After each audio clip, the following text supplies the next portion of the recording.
Hello you beautiful tea minds, welcome to the Tea Crane. I'm Tyas Sosen and I'm happy to see you here. You might have noticed that when I explained about tea ceremony and the style that I practice tea ceremony in, the Enshu tradition, I may have referred to it as the warrior style of tea ceremony. Now, what makes a tea ceremony school warrior style, or what is different about the warrior style? It's a question that I get a lot and that I think is very important just elaborating a little bit about, because the next question that I often get is, well, if it's warrior, is it related to any martial arts? Is there a similarity between martial arts and the tea ceremony? Because tea ceremony seems very peaceful and martial arts seems very aggressive. So how do we think about that? Now, first of all, the Enshu tradition is one of the warrior style traditions of tea ceremony that are present in Japan. And there are more. Now, most people, most of you who know about the tea ceremony have heard about the Ura Senke school or the Senke traditions, who are direct descendants or have descended directly from Sen no Rikyu, who is, well, perhaps the best known tea master in history. Now, Rikyu is said to have been a merchant. He taught tea ceremony to a lot of the warrior elite in his time and age, but essentially his rank, his class, his status was of the merchant class. So when we talk about warrior style tea ceremony, we always of course see that in opposition to the Senke traditions, which are Ura Senke, Omote Senke, and Musha no Koji Senke. And they are descended from Sen no Rikyu, who was a merchant. So we call them townspeople's tea. And townspeople's tea has another look on tea ceremony than warrior tea. Especially, maybe not so much anymore nowadays, but especially in the times when tea ceremony was practiced by Sen no Rikyu and these initial tea masters themselves. So Sen no Rikyu, he liked it very compacted, very dark, very small rooms, dark objects. He called it the wabi style, and it's very subdued, very minimal.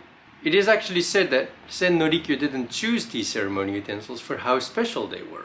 He chose them because they would not stand out and not attract any attention. It's the opposite from really what is going on now. So again, over the ages, a lot has changed to the way that we perceive tea ceremony now as opposed to how tea ceremony was practiced in the past. But merchant tea or townspeople's tea and warrior tea is different in where they originate from. Townspeople's tea, the three Senke traditions, originate from Sen no Rikyu, and warrior style tea originates with a warrior class, usually a feudal lord, a daimyo, or someone who was important enough to make an impact on tea ceremony and leave a legacy. So Kobori Enshu was one of the persons who left that kind of legacy after he made his impact on the tea world, on tea ceremony, and caused it to create a school. He didn't say, oh, I'm going to found a school. It just so happened that his legacy was powerful enough for other people to keep continuing it, and that is how the Enshu tradition evolved. Now, warrior style, okay, it comes from a feudal lord, a warrior class elite person, but it sounds so very severe. Now, I don't think the warrior tradition is very severe at all. I actually think that the townspeople's tea is much more severe because they kind of need to make up for something. Townspeople's tea sort of uses tea ceremony as a way to show wealth. Warrior tea was used more as a recluse, as a way to step out of that very fierce warrior society and to kind of relax. So it's the opposite. Warrior society was very fierce and they needed a recluse to soften down, calm down. Whereas with merchant class people, it was usually much softer on the outside and it'd be more fierce on the inside. So warriority really is much more elegant, much more refined, much quieter. More attention is given to the detail. Now, yes, of course, there is a relation between martial arts and tea ceremony, and I feel that very strongly. Now, we could look at all the very individual aspects, but what I think is very important to notice is there's a relation between tea ceremony and martial arts, and there's a relation between martial arts and tea ceremony. We can look at it from both perspectives. If I say there's a relation between martial arts and tea ceremony, is that in essence, martial arts are not practiced to become good at hurting people. It is practiced to become good at not having to hurt people. You practice a martial art to learn all the forms and to master the forms, to make the forms your own. These set forms, or kata, are very important in martial arts, and they are very important in tea ceremony as well. And in tea ceremony as well, you practice these kata, these set forms, these executions, to the extent that it becomes a second nature and it becomes almost a reflex.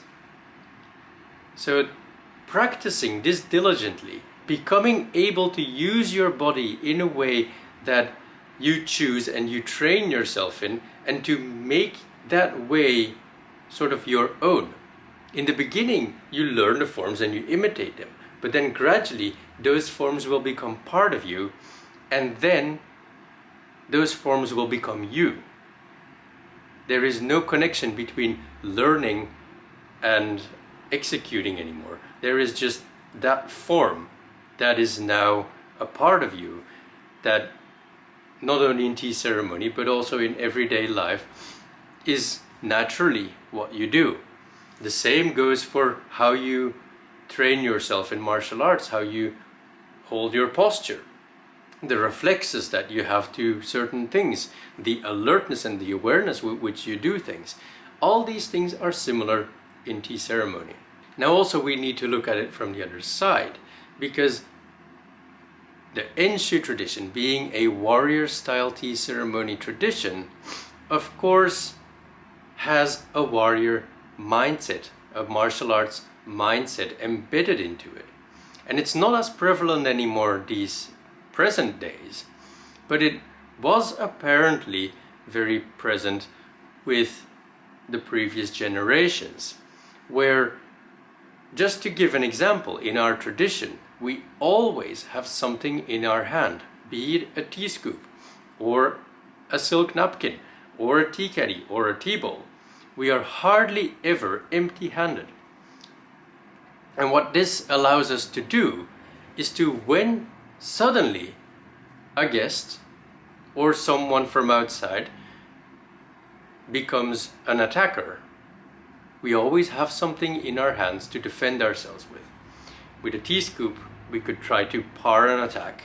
We could throw the tea bowl at someone, or we could use the silk napkin to turn over the kettle and spill the hot water over the charcoal to create a big cloud of dust so that we can actually escape. So these mindset, these ideas are still embedded in the practice as we do it today. And that is another point that is so very important. That is that through learning the form, although we might not really know what the meaning of the form is, or we don't remember what the meaning of the form is, through learning it, we have connection to that original meaning. And through more and more practicing that form, and through being exposed to it more, and by taking that form into yourself as yourself, you will gain a connection to that original ancient truth. and you will start to understand it again. So as long as the form exists, its original meaning cannot go lost. It only takes people to continue practicing these forms. And that is what is so very important about tea ceremony. I have an example from one of our tea producers at the Tea Crane really, where our producer in Mandokoro last year informed me that they didn't have as much snow as usually. Now each year they would get about 2 meters of snow, and it will stay for a month, 2 months. And what it does, it sits on the tea trees, it sits on the tea gardens. It's 2 meters of snow piled up on top of those poor bushes. Now these poor tea trees, they know how to fend for themselves, and they know how to cope with thick packs of snow because they're accustomed to it. It's their nature. It's where they've originated and where they now grow. But not having had that snow made them make a very interesting realization. Every year before it starts to snow, they would fertilize on the soil. They would gather fallen leaves and branches from the neighboring forest and also spread that out on the soil in between the tea trees. They would spread out the straw that they have used to cover the tea trees during spring. And everything there is laid out on the soil, and in winter it would snow, and in spring the snow would melt, and everything would have decomposed and become part of the soil and become nourishment for the fresh spring tea. Now what they realized without having had snow last year was that the stuff that they had put in between the tea trees had not decomposed. So these fallen leaves and branches, these pieces of straw, to some extent remained in their original shape, and they hadn't broken down. They haven't become part of the soil itself, and so they haven't become part of the nourishment for the tea to become delicious that spring. And that is problematic. But what we can learn from this experience is that the reason why it decomposes is because of the snow.